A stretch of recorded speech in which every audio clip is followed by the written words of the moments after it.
बर'आथ' सोर बेथ' सासे भारा लाजानाय मानसिसो हाग्रामा सारजों आरो बुंनो थाङोबा बिथाङा बिपिएफआव जेबो मेम्बारशिप गैया प्राइमारियावनो हक ब्लकआवनो हक बा सेन्ट्रेलावनो हक बे सासे भारा लाथ'जानाय मानसिसो बिक्रम दैमारिया।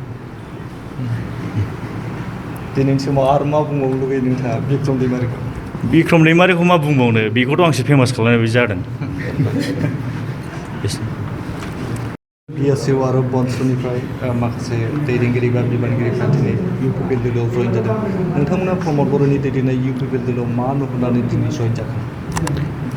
जोंनि मेन उद्देश्य इउपिपिएलआव जयनिं जानाया बेनो दिनै जों नुनो थांगासिनो बेखौ नोंथांमोना निउस रिपर्टारफोर नोंथांमोना निस्सय मिथिखायो दिनै प्रमद बर' बिथाङा जाखिनि मिशन आरो भिजन लानानै बे खामानिखौ एक्टिभलि मावगासिनो निस्सय नोंथांमोनाबो नुनो थांगासिनो दिनै जोङो इउथ्सफोरनि बेला साख्रिनि बेलायावबो जोंहा प्रमद बर' सारा बयनोबो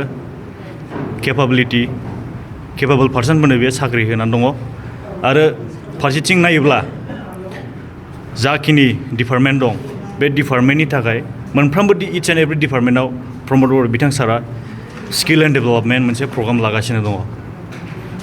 हाग्रामा महिलानि फारसे नोंथाङा मा नुहुराखै? हाग्रामा सार बिथांखौ बुंनो थाङोब्ला आंहा जेबो बुंनांगौ खोथा गैया। जास्ट मोनसे बाथ्राया बेनो आंनि फुराना जेनेबा पार्टि बिपिएफ पार्टि बेखौ आंहा बुंनांगौ खोथायानो बेनो जोंनि फुराना बिपिएफ पार्टियाव बुंनो थाङोब्ला जोंहा सासेबो इन्टेलेक्सुयेल लिडार गैला जायनि जाहोनाव जोंनि इउथ्सफ्रा एबा जोंनि ग्रासरुट लेभेलनि वार्कार्सफ्रा बयबो साफ्रोमबो सोद्रोमाफ्रा वार्कार्सफ्रा जोंना गाज्रि मोननानै दंजोबो। बुंनो थाङोबा दिनै जोंना इउथ्सफ्रा जाखिनि बिपिएफआव दङ दा बिसोरबो निस्सय दुखु मोननानै दं। बिसोरबो मानिबा ओरैबायदि जायो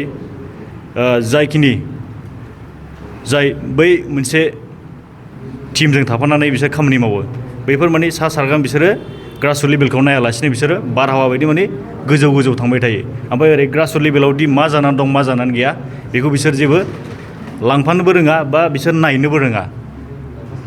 दा बे बुस्थुआव बयबो जोङो गाज्रि मोननानै दङ आरो निस्सय आं बिसोरखौबो साजेस्ट खालामो बिथांमोना जोंजों इउपिपिएल पार्टियाव सापर्ट खालामनो फैगोन। सिगाङाव मा आफादाव दंमोन नोंथाङा? आङो क'क्राझार डिस्ट्रिक्ट बिएसइउनि भाइस प्रेसिडेन्टमोन।